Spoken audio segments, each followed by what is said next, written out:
We now present For the Record. Welcome to For the Record. I'm Will Kenneally.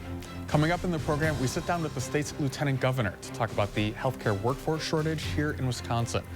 And later, we sit down with the outgoing CEO of YWCA Madison to talk about her legacy advocating for racial and gender equity in our community. But first this morning, we start with schools. The Madison School District is in the midst of hiring a permanent superintendent amid continued busing concerns frustrating parents and students alike. Now, earlier in the week, we sat down with the interim superintendent. Here's our conversation. So I want to first start with that superintendent search. We now have 3 finalists. They'll be interviewed in the coming weeks here. When parents and community members sit down and kind of vet these candidates or learn more about them, what should they be listening for? So first of all, this is an incredible opportunity, I think, for our school district and for our community to get to pick the district's next permanent superintendent. And the Board of Education went through a very rigorous process to write the leadership profile based on feedback from our community and from community stakeholders. So it will be really interesting for our community now to hear from these finalists and see how their vision for the school districts aligns with that leadership profile that they developed. And next week will be the time when they can hear these 3 finalists share a little bit about themselves and their vision for the children and families in Madison. So what goes into that leadership profile? What kind of challenges does the district face right now that you'd expect these new candidates to tackle?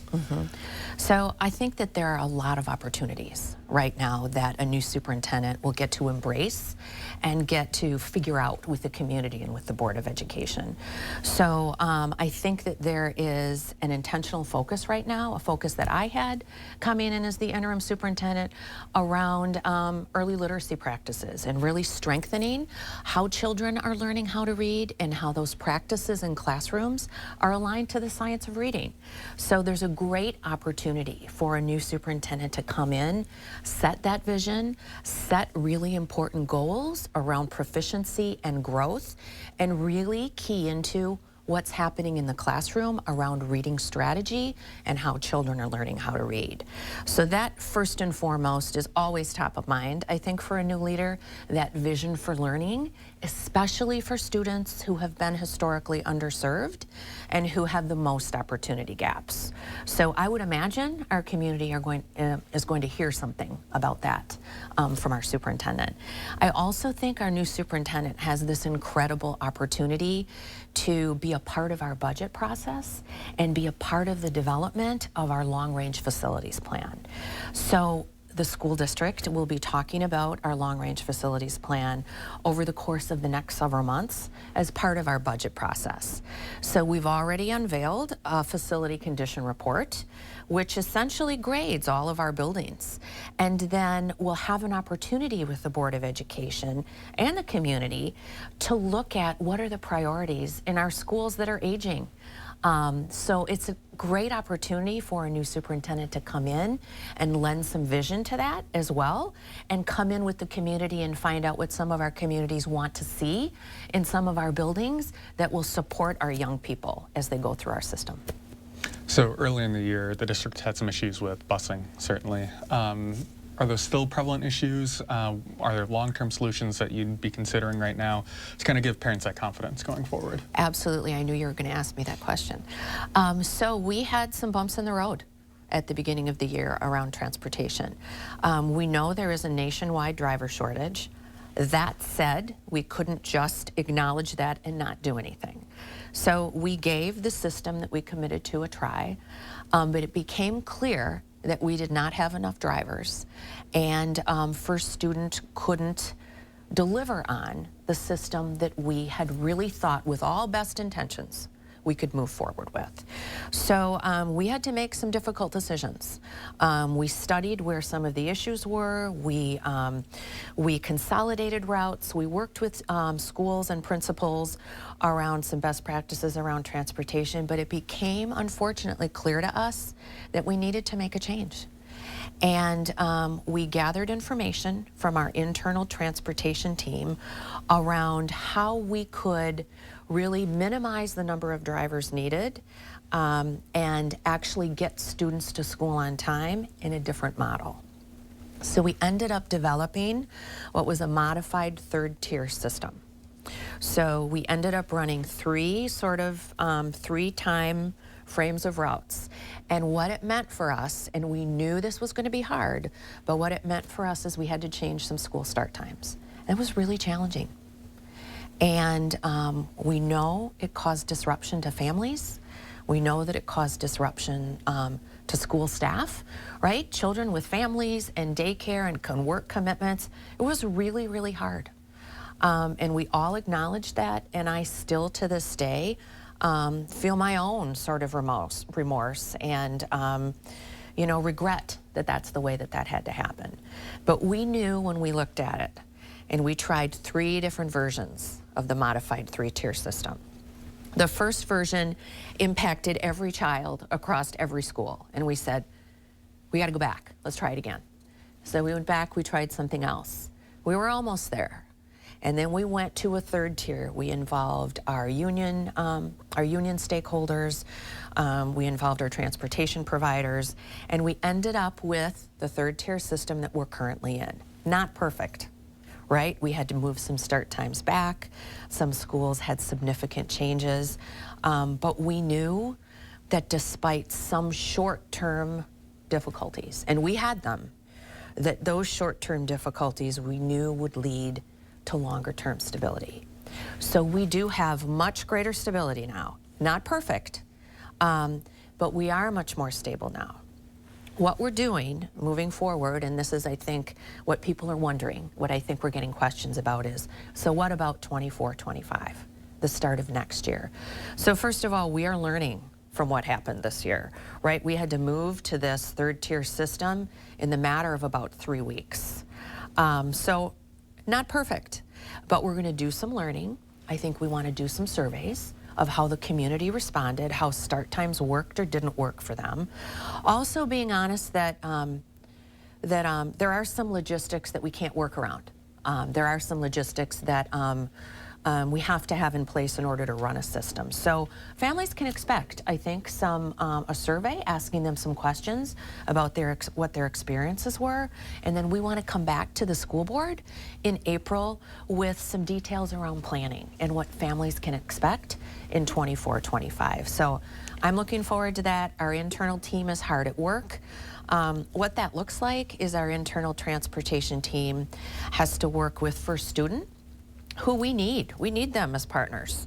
We want to be good partners with them. We have to get our kids to school on the yellow school buses.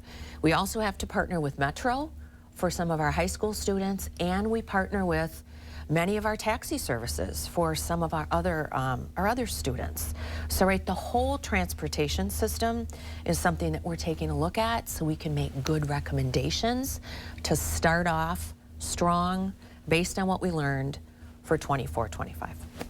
Would it be fair to say to expect staggered start times for the next school year?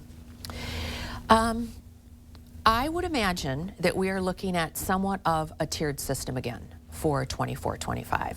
It will depend on the number of drivers that we can get. But we know more about this now, right? We engaged in the 3rd-tier system now, and I really feel like we are better informed going into 24-25. We know about First Student. We have a relationship with them. They have an infrastructure built to support Madison. So I do think we're well poised operationally to start off 24-25 strong. And I know that the new superintendent will be watching and learning, and it will be something that I also have an obligation to transition smoothly to the new superintendent to set that person up for success. We'll be right back after this.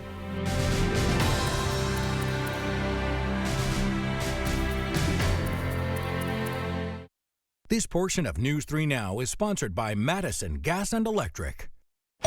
Nice shirt. Oh, thanks. And those kicks. Yeah, I got all this at the Salvation Army. Wait, there's one here in town? Yeah, I'll take you. I'm in. You're gonna love it. All right.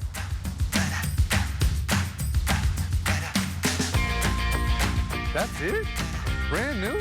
Now's your chance to save big on brand name clothes, the latest housewares, and brand new shoes. Running shoes. Air fryers too?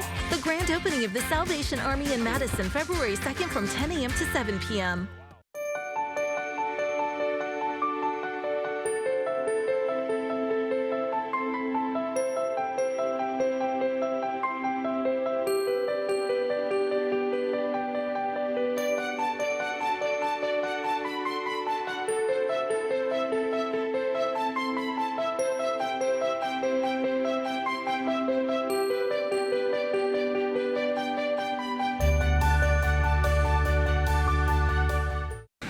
Come on, catch the ball!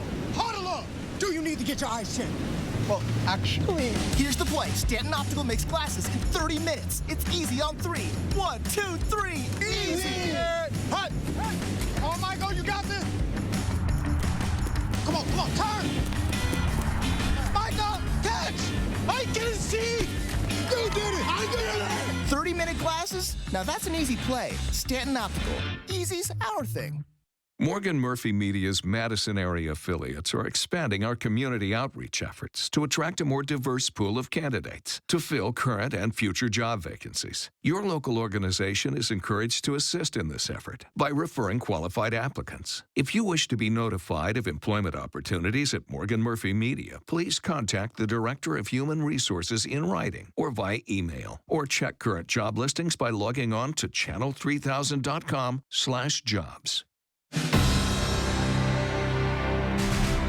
Welcome back. In the last few weeks, the governor delivered his annual State of the State address. Now, in this speech, he announced a task force to study the healthcare workforce shortage here in Wisconsin. At the helm of that task force is a former registered nurse who also happens to be the lieutenant governor. Take a listen. There's more that we have to do to address our healthcare industry's chronic challenges. Next week, I'll sign an executive order creating a new healthcare workforce task force focused on finding long-term solutions to our state's healthcare industry, and make recommendations for me to consider in my next biennial budget. Joining us now is the Lieutenant Governor of the great state of Wisconsin, Sara Rodriguez. Thanks so much for joining us. Thank you for having me. I appreciate it. So I want to do a quick recap. We heard from the governor talking about his State of the State address. Yes. From your perspective, what is the State of the State? You know, I think we're doing fantastic in the state of Wisconsin. We have one of the lowest unemployment rates we've ever had since we started measuring it, and the most people working, but we know we've still got work to do. One of the areas that I'm going to be working on are some critical infrastructure areas like healthcare workforce, which is one of the areas that he announced within the State of the State. To get a sense of the problem, where are we in this kind of healthcare workforce shortage? So I'm a nurse myself, and I've worked in healthcare for almost my entire career. And I know that we are lacking nurses within the hospital systems, within public health, within our clinics. The statistics say we're going to be missing about 20,000 nurses by 2030. And that's going to really affect the ability for people to get care in their own communities. And this healthcare workforce task force is going to be looking at nurses, but also looking more broadly at healthcare. What else do we need within the state of Wisconsin? There are gaps in a lot of different areas. And so making sure we're talking to everybody across the state, seeing what their needs are, and making sure we can put some solutions in place to meet those needs. So you're mentioning 20,000 nurses shortage in the next 6 years or so.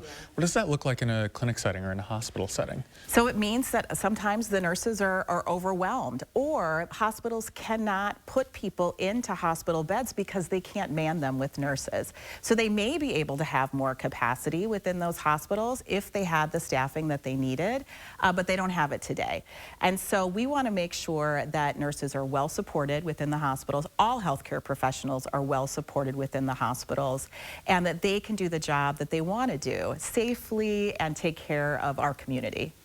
So when you talk about the task force, kind of what goes into that? Is it just you make a recommendation for legislation? Will you have funding that you can allocate? So that is one of the areas that we're going to be working on, is to talk to the governor and give recommendations and say, this is what we would like you to put in your budget for this next cycle. But there could also be administrative changes that we can work with the different secretaries on. The secretary for DHS, the Department of Health Services, is going to be on the task force, as well as the Department of Workforce Development. And so there are areas where they could look at what they're doing administratively and how can they bolster that healthcare workforce. So I don't know if this is what you're alluding to with some of these other issues, but we know licensing has been a concern, especially in Wisconsin, especially post-pandemic too. Yeah. The governor this week just signed a series of bills related to dental licensing, for example. Yes. Is there more work to do on that front? You know, there's always work to do across for licensing, to making sure that people are working at the top of their licenses so that we can make sure that everybody is contributing the way that they need to within the state of Wisconsin so we can take care of our community. But yes, all of those things are on the table. We're going to be talking about them. We want to be innovative. We know that all healthcare is local, so something that might work in Madison, might work in Milwaukee, may not work up north Wisconsin. And so we want to make sure we are getting that input from all across the state. What do you mean when you say working at the top of their license? So making sure that if we have nurses working, that they're going to be able to have the support that they need. They're going to need certified nursing assistants to be able to work with them. Surgical technologists is something that we can have within the operating rooms. And we know that there are shortages there as well. And so if we have these support staff, then nurses can do what nurses want to do and can work at the top of their license. So another big portion of the governor's speech was this notion that allowing broader access to over-the-counter contraceptive, especially for folks on Badger Care. What kind of impact will that have for Wisconsinites? You know, I think that's going to be great because they're going to have standing orders, and individuals who are on Badger Care can go in and get contraception when they need it. It can go through their insurance, and they're not going to have to pay for that. So it really increases access all across the state of Wisconsin, and that's something I think we can all agree upon. We want to have more access to contraception in Wisconsin, and this is a way to be able to do that specifically for folks on Badger Care. Well, Lieutenant Governor, thanks so much for sitting down with us. Appreciate it. Thank you for having me.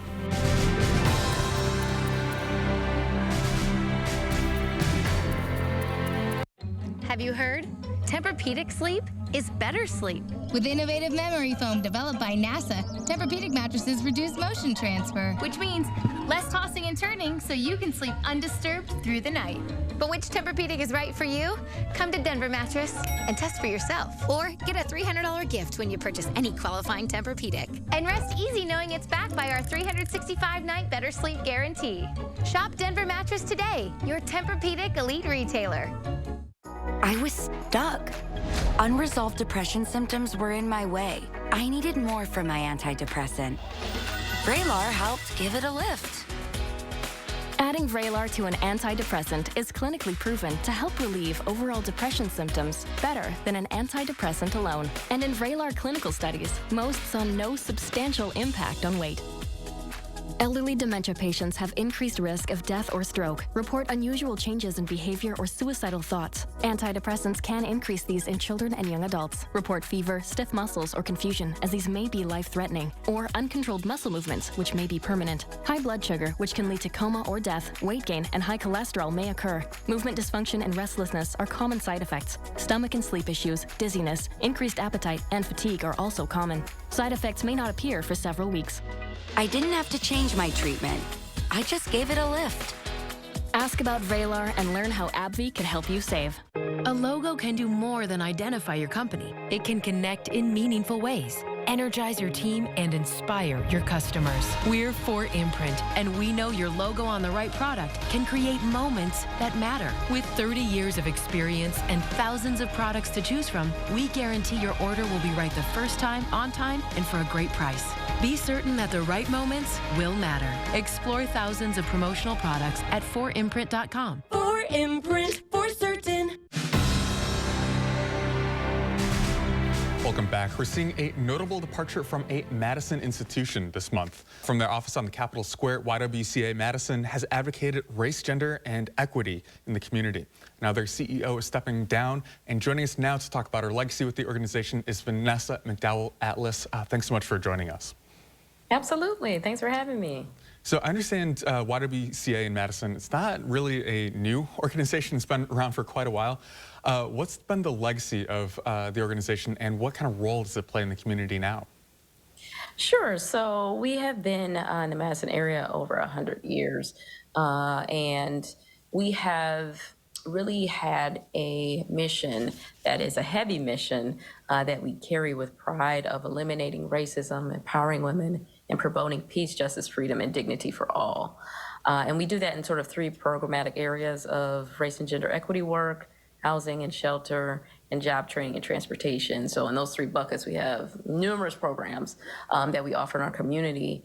And so we really are an organization that is committed to seeing our community do better around racial justice, social justice, and being able to provide a holistic approach to serving individuals that are the most marginalized in our community in terms of housing, in terms of job training and transportation issues, and then also advocating in our community and beyond for those that we serve.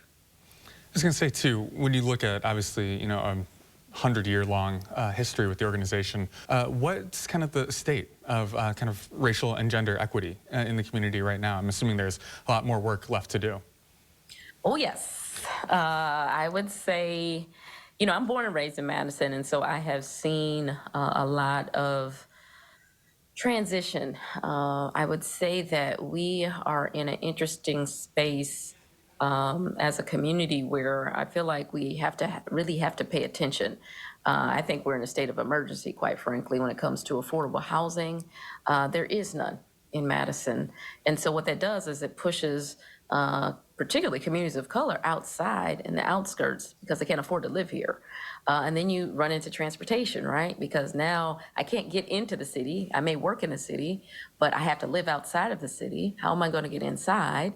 And so it creates sort of what I would say it contributes to the continued tale of two cities, right? The haves and the have-nots. And I think Madison, unfortunately, has touted itself as a progressive community. However, that is yet to be seen in terms of, I think, the treatment of Black and brown folks here in Madison. And I think we have a long way to go in terms of making sure that Black and brown folks thrive here in Madison. So my understanding, too, is that you're the first Black leader of this organization. How's that shaped your work with YWCA? Well, you know, being the first Black woman of color ever in its 108-year history at the time was a heavy lift to embrace and think about, I would say. In communities of color, I would share that we were known as the white woman's organization because that's what we saw in the community was just white women leaders in YWCA serving communities of color.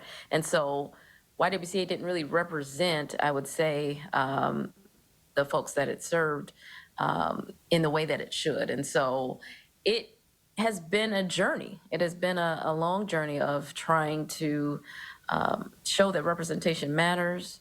And it's a long journey as well as leading in this city as a Black woman. I tell people all the time, you know, coming into this role, I've dealt with racism, sexism, and ageism.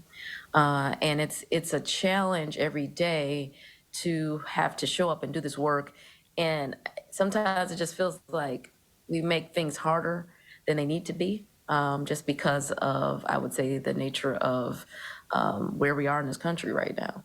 From your tenure here, what do you hope your legacy is? My legacy? Well, that's a good question. I would hope my legacy is one of being authentic in who you are. My legacy being one of not taking no for an answer, right? When it comes to moving what's right forward. And I would hope that my legacy is around representation of the young Black girls that have seen me in this role, that they too can aspire and do it too, and do even greater. And so what will be next on the horizon for both you and YWCA? So next on the horizon is we're actually having our annual fundraiser event, Circle. That's happening February 15th. That will be my last event as CEO. And I'll also be handing the baton to our interim CEO, who I'm super excited to appoint, Jerry Paredes Vasquez, who will be taking on the torch and the baton and moving us forward. I'm super excited for her leadership. And we will be doing what we do, which is leading this community to be better. Wonderful. Vanessa McDowell-Atlas, thanks so much for joining us and good luck. Thank you so much.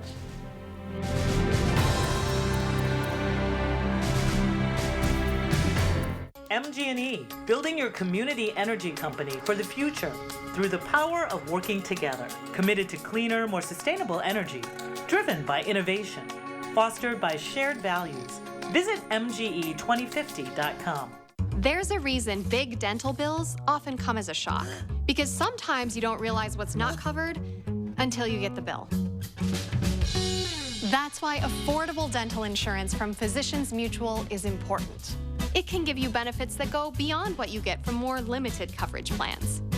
Because no one likes a big dental bill, especially if you're retired or on a fixed income. For a free information kit, call or go online now. This isn't some discount plan or preventive-only coverage. This is real dental insurance that helps cover over 350 procedures, like cleanings, fillings, crowns, bridges, root canals, even dentures, at any dentist you want. Dental insurance from Physicians Mutual Insurance Company helps cover preventive care, basic work, and major procedures, with no deductibles and no annual maximum.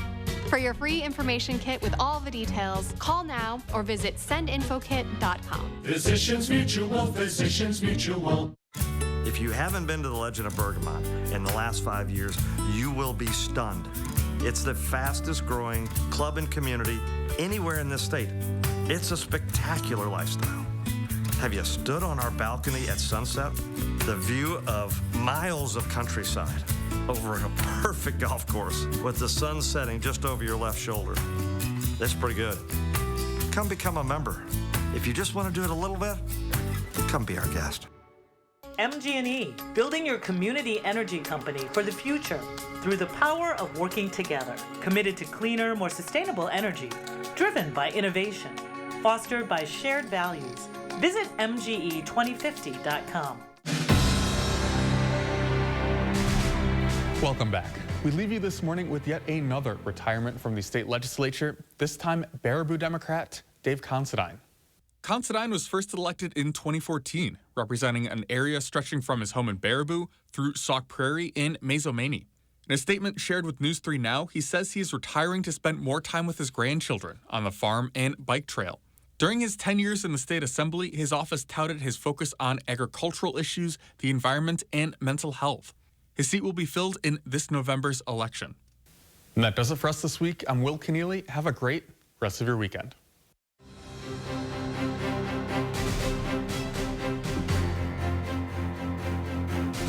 This has been For the Record.